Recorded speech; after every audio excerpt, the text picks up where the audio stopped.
Good morning, Iroquois. It is October 28th, and I wanted to give you an update on where we're at on the eventual return to school. As it stands today, we do not have a return date. However, we are preparing our plan to be in place for when we are given the go-ahead by the Jefferson County Board of Education to return to school. I wanted to go over a couple of points in that plan to make sure that everyone is aware. First off, you can find our plan on our website, right there with the NTI portal, or you can go to the Jefferson County website. For all families, I would recommend you to fill out the intent to return on the Jefferson County website. That will give us an idea that when we do return to school, how many students wish to come back to in-person learning versus how many students want to remain in virtual learning. Right now, we've got about 270 students. We still need to know whether or not they want to come back to school when we are given the go-ahead, or to remain in virtual learning. But when we do get an eventual return date, there's a couple of things that I want you to know. First off, all students on campus will need to wear a mask. We will provide two, however, you can bring your own from home. You need to wear a mask at the bus stop, on the bus, and then in school all day long. School does not open until 7 a.m. In the past, we have opened the lobby a little bit earlier, sometimes for walkers.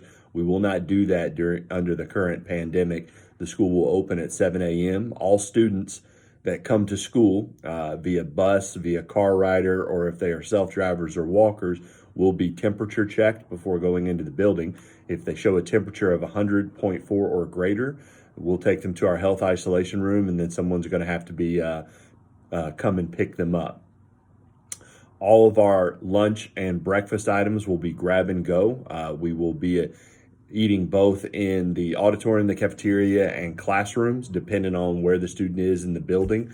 But we will be maintaining very strict social distancing guidelines in terms of breakfast and lunch, and also in the hallway and any common areas. In our classrooms, not all of our classrooms are the same size, but we have worked to make sure that we have the spaces laid out as well as we can right now. We're still working on that. Obviously, once we get an idea of final numbers, students will have assigned seats in the classroom. There will be maximum separation that we can possibly do in a classroom. Students will have access to PPE in the classroom, mask, hand sanitizer, and we are asking students not to, under any circumstances, share personal items such as headphones, clothes, masks, phones, anything like that, because that could transmit, obviously, germs. Staff will limit movement within the classroom, and classrooms will be wiped down after every period in student use. This will be obviously different than we have had in the past. However, I'm extremely confident that our students will be able to do this, those that choose to return to the in-person learning option. Like I said, make sure you go to the Jefferson County website and fill out that form so that we know we've got close to 900 students that we know already, but we still got about 200, 280 that we're trying to get a hold of and make sure that we can find out exactly where we're at.